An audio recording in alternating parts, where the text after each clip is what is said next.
Stars TV Worldwide ብርሃን ሆነን ዓለም ላይ Stars TV Worldwide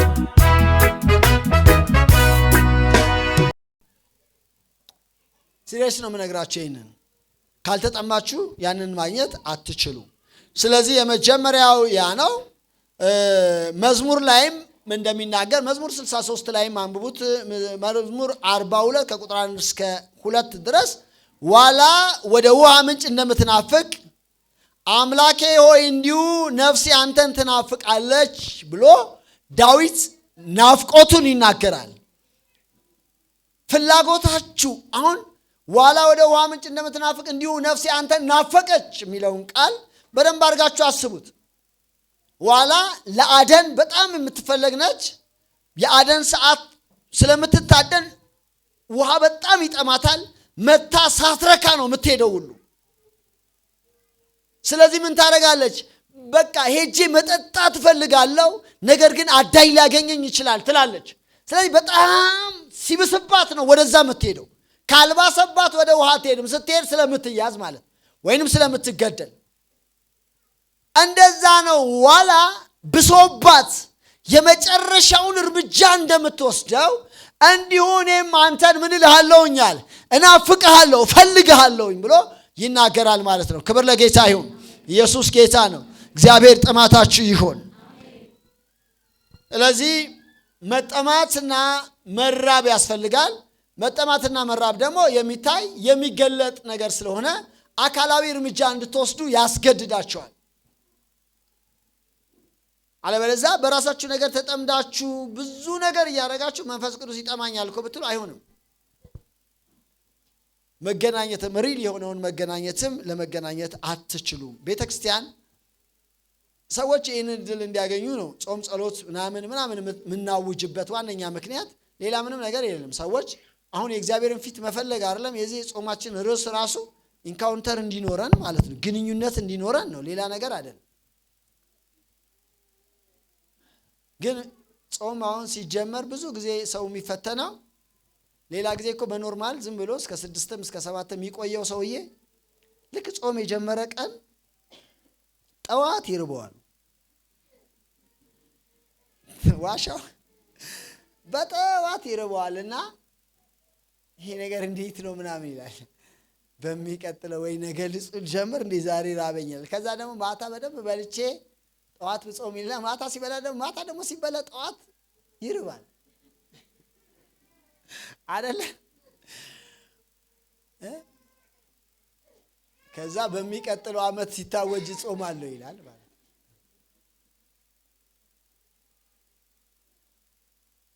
አንድ ነገር ነው ያው ሲርባችሁ እኮ እናንተ እንኳን ድምጽ ማታወጡ ጌታ ሆይ እንደዚህ ይሄው ምግብ እንደሚርበኝ አንተ ትርበኛለህ አይደል ምግብ ሲርባችሁ ይሰማችኋል አይደል ይሰማችኋል ምግብ እግዚአብሔር ሲርባችሁ ሲሰማችኋል ምግብ ሲርበው የሚሰማው እጃችሁን አሳይ እግዚአብሔር ሲርበው የሚሰማው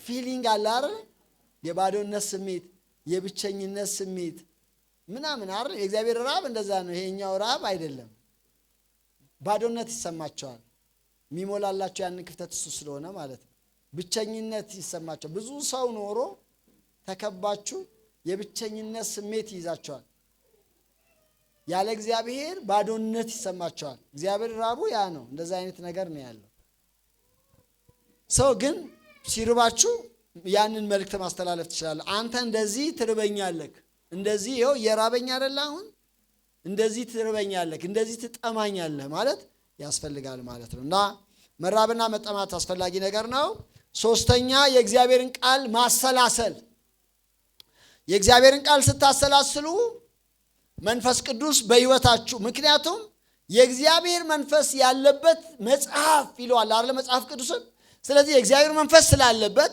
የእግዚአብሔርን ቃል ስታሰላስሉ የእግዚአብሔር መንፈስ ህይወታችሁን ይነካዋል ይገናኛቸው በቃሉ በኩል ይዳስሳቸዋል የእግዚአብሔርን ቃል የማሰላሰል ልማድ ከሌላችሁ ይሄ በጣም ልምድ ልታደርጉት የሚገባ ነገር ነው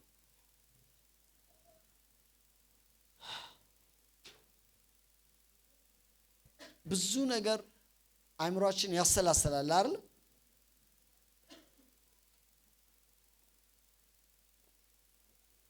አሰባችሁ ከዛ ከሐሳባችሁ ትነቃላችሁ። ይህን ማለት በቃ ይህን ሁሉ አሰብኩኝ ትላላችሁ። ልክ እንደዛ ሳታስቡት የእግዚአብሔርን ቃል ማሰላሰል መልመድ ማለት ነው። ቃሉን እያሰላሰላችሁ ስትሄዱ መንፈስ ቅዱስ በኃይለኛ ሁኔታ ህይወታችሁን ይገናኛል። የእግዚአብሔርን ቃል የማታሰላስሉ ከሆነ ቀጥተኛ በሆነ መንገድ መንፈስ ቅዱስ ላይ ይገናኛችሁ ይችላል ማለት ነው።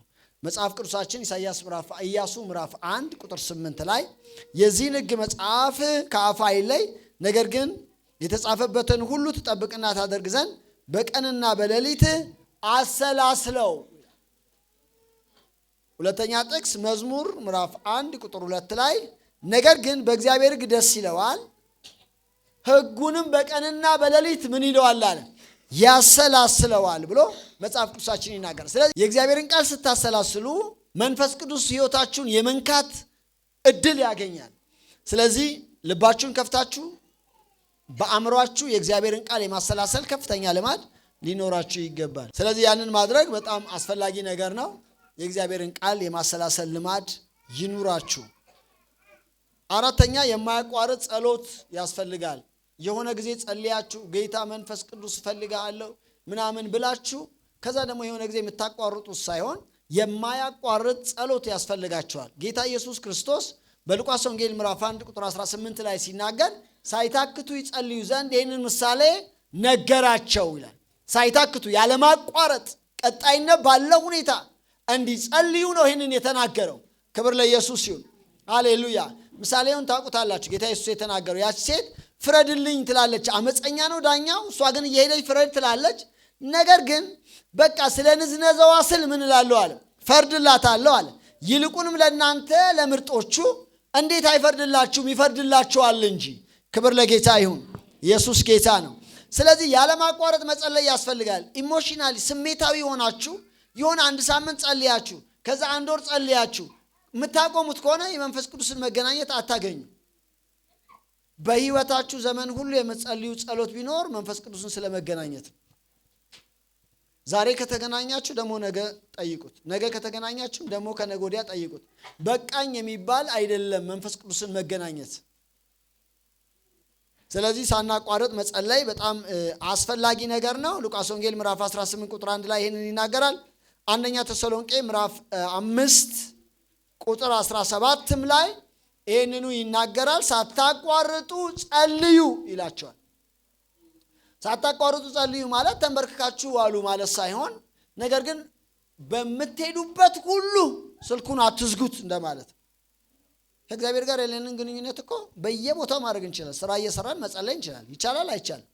ይቻላል።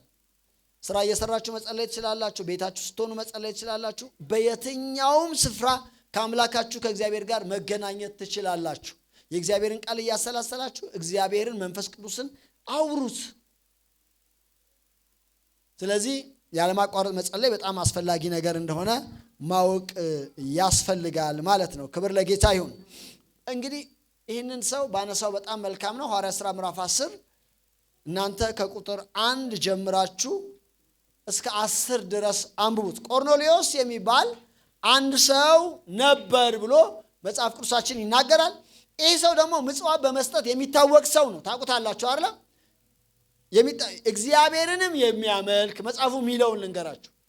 እግዚአብሔርን የሚያመልክ ምጽዋትን የሚሰጥ ዘወትርም የሚጸልይ ሰው ነበር ብሎ መጽሐፍ ቅዱሳችን ይናገራል።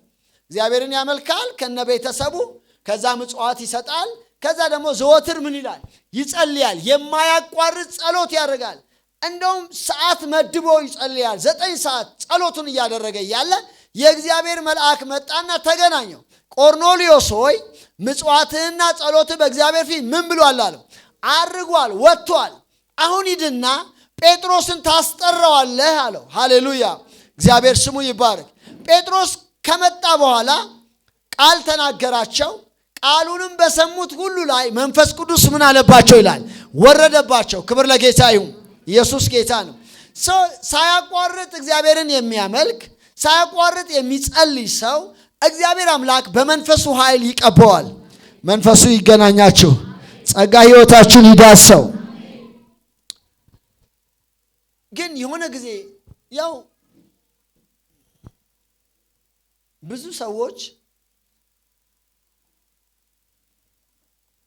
አሁን የመንፈስ ቅዱስን አሰራር የቅባት አሰራር ምናምን የሚቃወሙ ሰዎች ብዙዎቹ አብዛኛውን ጊዜ ጸሎት ጸልየው ነበር። የሆነ ጊዜ ቀባኝ ብለው ተራራ ላይ ወጥተው 40 ቀን ጾመው 40 ቀን ጸልየው ምናምን ሳይቀቡ ይወርዳሉ። ከዛ በኋላ የለም ማለት ነው ብለው ያስቡና የመንፈሱን አሰራር የቅባቱን አሰራር መቃወም ይጀምራሉ። ያደረጉት የሆነ ጊዜ ነው። ነገር ግን አሰራሩ እንደዛ አይደለም። ሁሉ ጊዜ የምትፈልጉት የህይወት ዘመን ፍለጋችሁ ነው ሊሆን የሚገባው። ክብር ለጌታ ይሁን። ኢየሱስ ጌታ ነው። ቆርኔሌዎስ እንደዛ አይነት ሰው ነው። ዘወትር የሚጸልይ ነው። ዘወትር ምጽዋት የሚሰጥ ነው። ዘወትር እግዚአብሔርን የሚያመልክ ሰው ስለሆነ እግዚአብሔር አምላክ ከመልአክ ያለፈ የመንፈስ ቅዱስ ግንኙነት እንዲኖረው እድል ፈጠረለት ማለት ነው። ስለዚህ ማድረግ ያለብን ነገር ሳናቋርጥ መጸለይ በጣም አስፈላጊ ነገር ነው ማለት ነው። አራተኛው ነው። አምስተኛ የምስጋና ሰው መሆን በጣም ያስፈልጋል። መንፈስ ቅዱስ የሚያግሮመርምን ሰው አይገናኘው። የሚያግሮመርም ሰው ትንሽ ነገር ሲሆን ብዙ ነገር እያጋነነ የሚያወራ ሰው አለ። እንደዚህ አይነቱ ሰው ለመንፈስ ቅዱስ ምቹ አይደለም። መንፈስ ቅዱስ አያግሮመርምማ። እግዚአብሔር ስሙ ይባረክ። ሃሌሉያ። መንፈስ ቅዱስ ይገናኛችሁ። መዝሙር 100 ቁጥር 4 ወደ ደጆቹ በምስጋና ወደ አደባባዮችም በውዳሴ ግቡ፣ አመስግኑ፣ ስሙንም ባርኩት ይላል። በሌላም ስፍራ በምስጋና ወደ አደባባዮች ወደ መገኘትክ ወደ ህልውናክ ምን እንላለን አለ እንገባለን። ቅድም ያልኳችሁ ቆርኔሌዎስም እግዚአብሔርን ምን ሲል አለ ሲያመልክ ነው እንጂ የሚለው ሲያግሮመርም አይልም። እግዚአብሔርን የምታመልኩ የምስጋና ሰዎች ከሆናችሁ መንፈስ ቅዱስ በእናንተ ህይወት ደስ ይለዋል። ክብር ለጌታ ይሁን። ሃሌሉያ። በሚያግሮመርም ሰው እግዚአብሔር ደስ አይሰኝም። ይህንን ብዙ ብያለሁኝ። ማለት እግዚአብሔርን ታገሱት። እሺ፣ በማጉረምረም የእግዚአብሔርን እጅ መጠምዘዝ አይቻልም።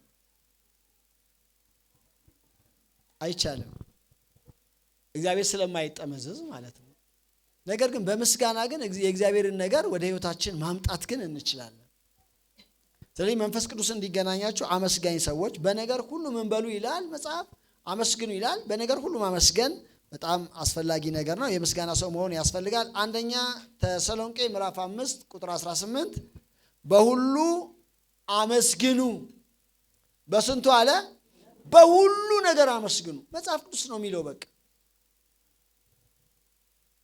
አንዳንዱ ነገራችሁ የሚዘገየው አንዳንዴ የምታመሰግኑ አንዳንዴ ደግሞ የምታግሮመርሙ ስለምትሆኑ ነው። ሊሆን ይችላል። ስለዚህ የማግሮምረምን ህይወት ማቆም፣ በምስጋና ህይወታችሁ መሞላት። እግዚአብሔር ጻድቅ ነው። እግዚአብሔር ትክክል ነው። እግዚአብሔር ከዘገየባችሁም እግዚአብሔር ይመጣል ይጎበኘኛል ስትሉ እግዚአብሔር አምላክ የምስጋናችሁን ድምፅ ሰምተው ይባርካቸዋል። ክብር ለጌታ ይሁን። ስለዚህ በሁሉ አመስግኑ ብሎ መጽሐፍ ቅዱሳችን ይህ እንደውም ሙሉም ባነብላችሁ ጥሩ ሊሆን ይችላል። በሁሉ አመስግኑ፣ ይህ በእግዚአብሔር ዘንድ በክርስቶስ ኢየሱስ ስለናንተ ፈቃድ ነውና ብሎ መጽሐፍ ቅዱሳችን ይናገር። የእግዚአብሔር ፈቃድ ለእናንተ እንድታመሰግኑ ነው ማለት ነው። ሲምፕሊ። ስለዚህ ማመስገን አስፈላጊ ነገር ነው። ስድስተኛና የመጨረሻ የመስዋዕትነት ህይወትን መለማመድ መንፈስ ቅዱስ በህይወታችን ላይ በኃይል እንዲመጣ ያደርገዋል። የመስዋዕትነት ህይወት አንዳንድ ጊዜ ጸልያችሁ ዝም ብትባሉ ያንን እንደ መስዋዕት አድርጋችሁ ቁጠሩት። አንዳንዴ እኔ እንደዛ ነው ማድረገው። በቃ ፕሮግራም አንዳንዴ ታውቃላችሁ አይደለም? ያው እዚህ ቤተክርስቲያን ያው የቆያችሁ እህቶች ወንድሞች ፕሮግራም በቃ ወጪ አውጥተን ምናምን አድርገን እኛ እንላለን አይደል? ከዛ አንዳንዴ ሰውም ምን ፈልገው አይነት ያክል ሰው ላይመጣ ይችላል አይደል? ላይመጣ ይችላል። ድግሱን የደገስነውን ያክል ሰው ላይመጣ ይችላል።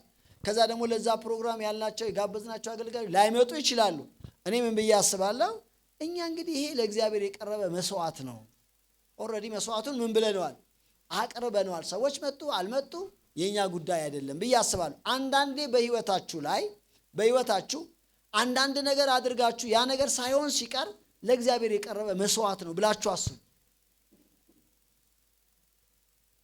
መቼ የዛ ነገር ብድራት እንደሚመጣ ስለማታውቁ ማለት ነው። ሁሉ ነገር እጅ በእጅ አታድርጉት ከአምላክ ጋር። ከአምላክ ጋር አንዳንዱ ነገር ለሆነ ጊዜ ይጠቅማቸዋል። ትናንትና በስልጠና ላይ ስናገር ነበር። ሕዝቅያስ ታመመ። ነቢይ ነው ሄዶ ነገረው አይደለም? ነገረው። ትንቢቱ ምንድነው? ትሞታለህ፣ ከወጣህበት አልጋ ምን አትልም አለው። አትወርድም ብሎ ነቢዩ ኢሳያስ ነገረው። ከነገረው በኋላ ሰውየው ወደ ግድግዳ ዞሮ የሆኑ ቀናቶችን አነሳ። በፊት የሄድኩትስ ጊዜ አለ፣ መልካም ጊዜ ያገለገልኩስ፣ በቅንነት የሄድኩትስ አስብ አለ። የሆነ ጊዜ መልካም ነገር አድርጓል፣ ብድራት አልተቀበለም። አሁን ግን ያንን መልካምነቱ እንዲታሰብ ተናገረ። እግዚአብሔር ወዲያው ፊቱን መለሰ፣ ምልስ አለ። ክብር ለኢየሱስ ይሁን። እግዚአብሔር ያደረጋችሁትን ይመልከትላችሁ። ተመለሰና በሕይወት ይኖራል ብለህ ንገረው። 15 ዓመት ምን ብዬለታለሁ አለ? ጨምሬለታለሁኝ አለ። ሁላችን የምንናገረው የመርዶክዮስ ታሪክ አለ አይደል? መርዶክዮስ ንጉሥ ላይ መፈንቅለ መንግስት ተደርጎበት እጅ በእጅ እንዳታረጉ ነው ይህን መነግራችሁ። መፈንቅለ መንግስት ተካሂዶበት ንጉሥ ምንም አላደረገለትም። እናንተ አስቡት፣ ወደ ራሳችሁ አቅርቡት። አሁን የኛ መንግስት መፈንቅለ መንግስት ተሞክሮበት የመጨረሻው ሰው እናንተ ሆናችሁ አዳናችሁት ልበል። ከዛ እሱ ምንም አላላችሁ። ምን ትጠብቃላችሁ ካዳናችሁት እናንተ? ከዛ በኋላ ምን ትጠብቃላችሁ? በስልጣኑ ሲቆይ እሱ ይሾመኛል ብላችሁ ትጠብቃላችሁ አይደል? ነው አይደለም? ትጠብቃላችሁ። ይባስ ግን በጣም የሚቆጨው ነገር ምንድነው? መርዶክዮስ በር ላይ ነው የሚቀመጠው አይደል? ያለመናወጥ በደጅ ምን ብሎ ነበር ይላል? ተቀምጧል። ንጉሱ ሲወገባም ሲወጣም ያየዋል። አድርጎለታል። ማዳን በሱ በኩል ነው የመጣው፣ ግን አልተደረገለትም። ብድራቱ አልተመለሰለትም። እግዚአብሔር ስሙ ይባረክ። ሃሌሉያ። ለእናንተ ግን የብድራት ጊዜ እንዲሆንላችሁ ጸሎቴ ነው። አልተመለሰም። እግዚአብሔር ለሆነ ጊዜ አስቀምጦለት ነው። አዋጅ ሲታወጅ ሊጠፉ ሲነገር ያንን ሰነድ ማንቀሳቀስ ፈልጓል እግዚአብሔር። አንዳንዱ ነገር ለአንዳንድ ቀናችሁ የተቀመጠላችሁ ሊሆን ይችላል። ሁሉን ነገር እጅ በእጅ ሰጥታችሁ ከሆነ ዛሬ ሰጥታችሁ በዚህ ወር ጠብቃለሁኝ ብትሉ ላይሆን ይችላል። የሆነ ቀን ግን የእግዚአብሔር በረከት ይሆንላቸዋል። ሃሌሉያ። ሃማ ወጥመድ ባጠመደ ጊዜ እግዚአብሔር አምላክ ንጉሱን እንቅልፍ ነሳው፣ ማገላበጥ ጀመረ። ሲያይ መፈንቅለ መንግስት ተካሂዶበት ገበታና ታራ የሚባሉ ሰዎች ይህን አድርገው መርዶክዮስ የሚባል ሰው ደግሞ አከሸፈ የሚል ማለት። ለዚህ ሰው ምን ተደረገለት? ምን ተደረገለት ማለት የነበረበት ያኔ ነበር አይደል? ምን ተደረገለት? ምንም አልተደረገለትም ማለት በቃ አሁን ጥሩታል፣ ጊዜው ነው ማለት ነው። ገብቷችኋል? ምለው ነገር የሆነ ነገር አርጋችሁ እዛው በዛው አትጠብቁ። መንፈስ ቅዱስን ለመገናኘት ጸልያ 40 ቀን እኔ ራሴ እኮ ሞክሬው የነበረን ነገር ነው የምነግራችሁ። 40 ቀን ሺህ ጊዜ ነው ጸልዬ ነው 40 ቀን በአመት ስንት ጊዜ ነው ድሮ እንደው የምንጸልየው? ሙግግ እስክንል ነው የምንጸልየው።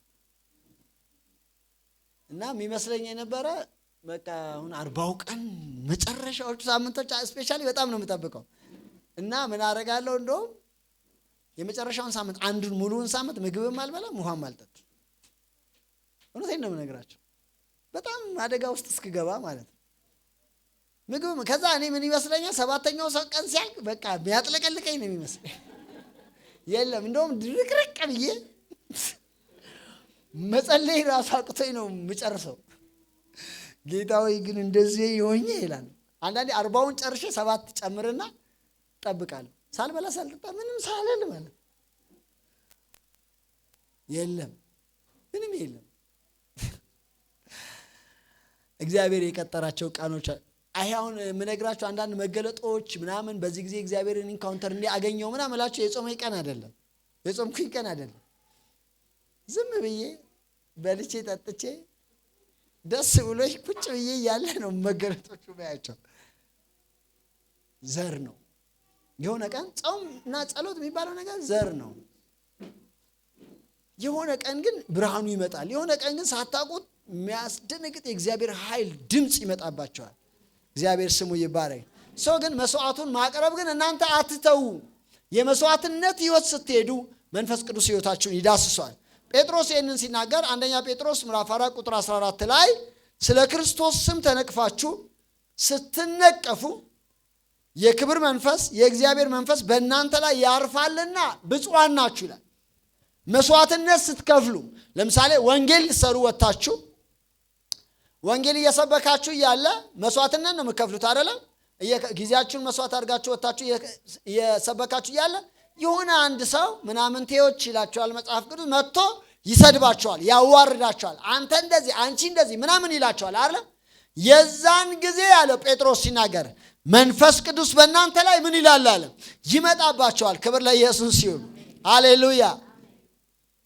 ነግሬያችሁ የለ ከዚህ በፊት አቋራጩ መንገድ ነው ብዬ መንፈስ ቅዱስ እኮ ነው መሞላት ወይ እንደዚህ በቃ ኢንካውንተር ፈልጋለሁ በጣም ብላችሁ በጣም የምትፈልጉ ከሆነ ወንጌል ሰሩና ተፈንከቱ። አይ እውነቴን መንፈስ ቅዱስ ኪዳን ነው ቃሉ አይደለም? የዛን ጊዜ መንፈስ ቅዱስ በእናንተ ይነቅፏችሁ አለና መንፈስ ቅዱስ በእናንተ ላይ ምን ይልባችኋል? ይመጣባችኋልና ብፁዓን ናችሁ። እንደዛ ካልሆነ የሚሆን ይመስላችኋል? አሁን ጳውሎስን ደብድበውት ይላል መጽሐፍ ቅዱስ ሞቷል ብለው ከከተማ ውጭ አውጥተው ምን አሉት? ጣሉት አይደለ? ከዛ ግን መጽሐፉ ሲናገር ልብሱን አራግፎ ወደ ከተማ ገብቶ ኢየሱስ እሱ ክርስቶስ እንደሆነ ምን አለላቸዋል? ሰበከለ። መንፈስ ቅዱስ ካልሆነ በስተቀር አንድ ሰው ተፈንክቶ ደምቶ ተሰብሮ እያነከሰ ገብቶ ኢየሱስ ያድናል ይላል እንዴ? አይልም። መንፈስ ግን ሲሞላ ሃሌሉያ መንፈስ ቅዱስ ምን ይልባቸዋል አለ? ይመጣባቸዋልና። ከመጣባችሁ ግን ደፋር ያደርጋቸዋል። ሃሌሉያ። ሰው የመስዋዕትነት ህይወት ስትለማመዱ መንፈስ ቅዱስ ህይወታችሁን መባረክ ይጀምራል። ኢንካውንተር ማግኘት ትጀምራላችሁ። ሃሌሉያ። ያ ግን ካልሆነ እንደዛ ነው እንትኑ እንደዛ ነው ማለት መስዋዕትነት ካልከፈልን ያ የልብ መስዋዕትነት እኮ የልብ ዝንባሌ ነው አይደል? ልባችን ላደላበት ነገር ነው ያንን መስዋዕት የምንከፍለው አይደል? ሰው እኮ በዚህ ዓለም አሁን ዝናን ለማግኘት ክብርን ለማግኘት ብዙ መስዋዕት ይከፍላሉ አይደል? ገንዘብ ለማግኘት ሰዎች ሰው እስከ መግደል ድረስ መስዋዕትነት ይከፍላሉ አይደል?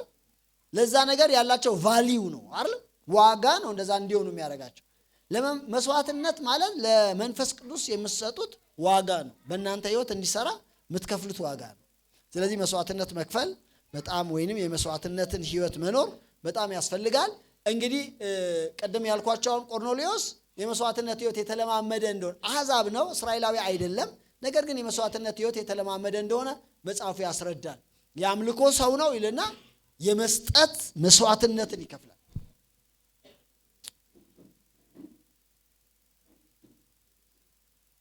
እስቲ የምትሰጡ አሁን ክርስትና ውስጥ እቺን ብዬ ጨርሳለሁ። ትንሽ አስቸጋሪው ነገር እኛ ኦርቶዶክስን ለመቃወም ብለን ከብዙ ነገር ርቀናል። መስጠት ምን ያደርጋል? መስጠት እኮ ምንም አያደርግም፣ አያጸድቅም አይደል? ምን ነው መስጠት አያጸድቅም። ግን መስጠት የጸደቀ ሰው ባህሪ ነው አይደል? የጸደቀ ሰው ባህሪ ነው። ከዛ ውጪ ግን መስጠት የሚባለው ነገር እዚህ ምድር ላይ የሚያበቃ ነገር አይደለም። እዚህ ስትሰጡ ሰማይ የሚቀመጥ ነው። አረገ የሚል ቃል አንብባችኋል? ምጽዋትና ጸሎት በእግዚአብሔር ፊት ምን አለ ይላል። እዚህ ስትሰጡ እናንተ እዚህ ሰጣችኋል። በመንፈሳዊ ዓለም ግን ወደ እግዚአብሔር የመውጣት ጉልበት አለ። ግልጽ ነው። እንደዛ አይነት መስዋዕትነት እስካለመድን ድረስ እግዚአብሔር ህይወታችንን ለመጎብኘት ይቸገራል። መንፈስ ቅዱስ ኢንካውንተር ለማግኘት እንቸገራለን። እግዚአብሔር ስሙ ይባረክ። ሃሌሉያ። ይሄ በእርግጥ የመስጠት እንትን አይደለም፣ ትምህርት አይደለም። ግን ጊዜያችሁን ትሰጣላችሁ፣ ገንዘባችሁን ትሰጣላችሁ፣ ህይወታችሁን ትሰጣላችሁ። ያንን እግዚአብሔር እንደ መስዋዕት አድርጎ ይቀበላል ማለት ነው። ክብር ለኢየሱስ ይሁን። ስለዚህ የመስዋዕትነት ህይወት በጣም አስፈላጊ ነው መንፈስ ቅዱስ ኢንካውንተር ለማግኘት። እነዚህ ነገሮች እንግዲህ አንብቧቸው። ከዛ ቤተሰብ ከሆናችሁ ደግሞ እርስ በርሳችሁ ተወያዩባቸው። እግዚአብሔር አምላክ ህይወታችሁን በዛ መንገድ ይባርካል ማለት ነው። ለጌታ ክብር ስጡ። Stars TV Worldwide ብርሃን ሆነን ዓለም ላይ